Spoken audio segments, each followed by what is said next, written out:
Okay, just want to give a quick update with our very first experience with having raised garden beds. And so this is last year I took out all the weeds and put in the lava rock here, but look what I did. So these are 50-gallon tubs that I got at Tractor Supply for just in the low $80 each. And I'm going to get payday is on Friday, so I'm going to go to Lowe's and get some mulch and some topsoil and ingredients, so to speak. Probably some cow manure, and do some filling up of these tubs. And so I'm really excited about that.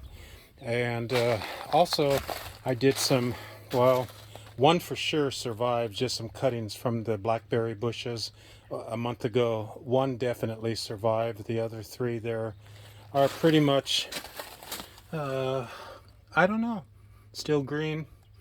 I just stuck them in the soil, and this one right here is, as you can see, it's rooting. That's what I wanted. Once this thing really gets strong, I'm going to transplant it where the blackberries are at. Here's my muscadine grape that I bought last year, and I planted it on this side of the house, and it is doing extremely well. And I'm trying to train it up to go on the trellis up there that I also built last year. And and here is a piece of a green apple tree. I don't know if it will make it or not. It's trying to survive. And there's another muscadine baby grape. Okay, so I've got 3 of the raised beds. They're really water troughs for cattle, but you know, you can use anything for a raised garden bed. So I'm really excited about this, and they'll all have dirt in them. And so here is my first time ever seedlings. So I have got a bunch of tomatoes, and you know what? Everything is on. I'm going to turn around this so I can read it a little bit here. Okay, so let's see, peas. I got peas, and I know I don't have my reading glasses on. So what does that say?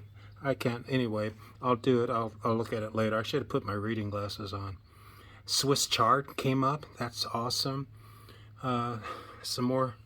No, I'm sorry. Those are peas. Geesh, Wayne. Those are peas. These are some tomatoes.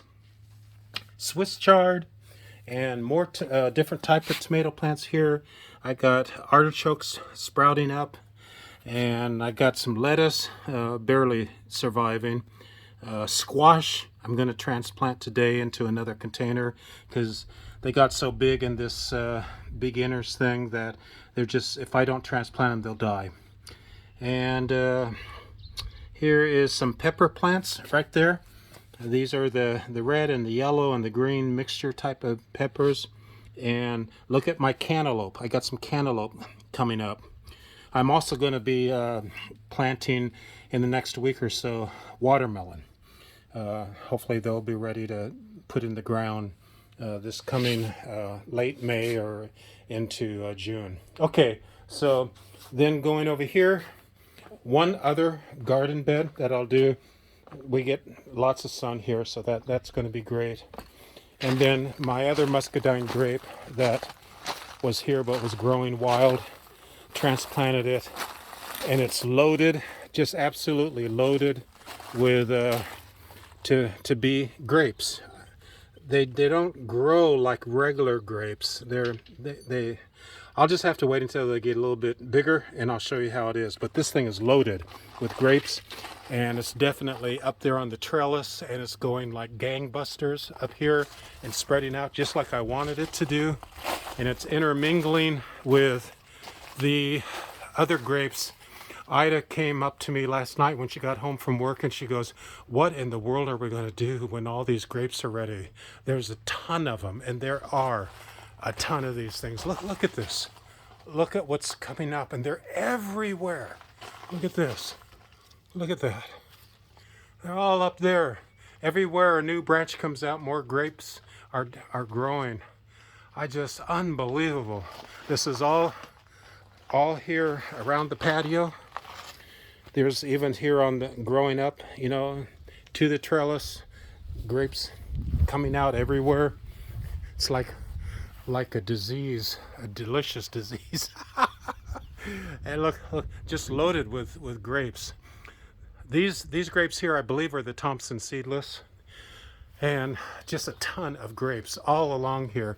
I know you can't see it. I can see them. I don't know how the video's coming out, but like I said, everywhere a new branch comes out, just multitudes of grapes develop.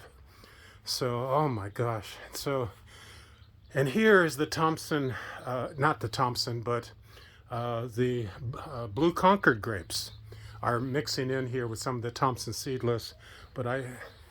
So this is the first year that we're getting, I can tell the difference between the two grapevines. So this one right here, and you can see a bunch of grapes developing, just a ton of them, just with the blue concord. So just all from one vine. One vine is doing all of that. Can you even imagine? I mean, this is definitely this is a trellis orchard, as I'm calling it. So we'll be out here this summer barbecuing with a barbecue over there. I'll clean all this up. Maybe we'll get some patio furniture finally. And just reach up and just pick a bunch of grapes and just enjoy the produce of our tiny little homestead scenario here. So you can see it just developing, and we just got bunches of grapes growing along that vine, and it's growing, and I need to train it to go this direction. And there you have it. So I just wanted to give that update.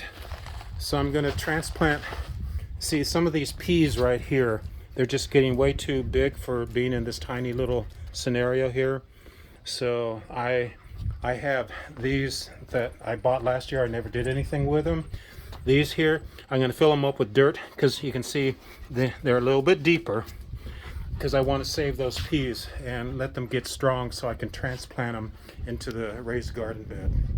So we're going to have peas and squash and cantaloupe and eventually watermelon.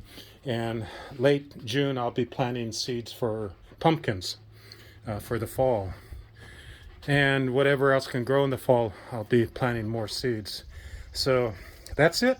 Just wanted to give you that update. And oh my gosh, I just got to show you this real quick. I hope this comes out on this little cherry tree right here. We have cherries for the first time ever. I was looking at it. Look at this. Cherries right there. We got cherries growing.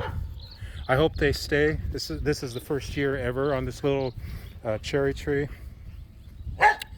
And that's a Bing cherry right there, but it has, because of the late frost, I think it killed the blossoms. And then some of our blackberry bushes, just so you see, they're loaded, absolutely loaded with blossoms, a ton. And at this end, it's already begun. It's already begun, blackberry blossoms. But look at that.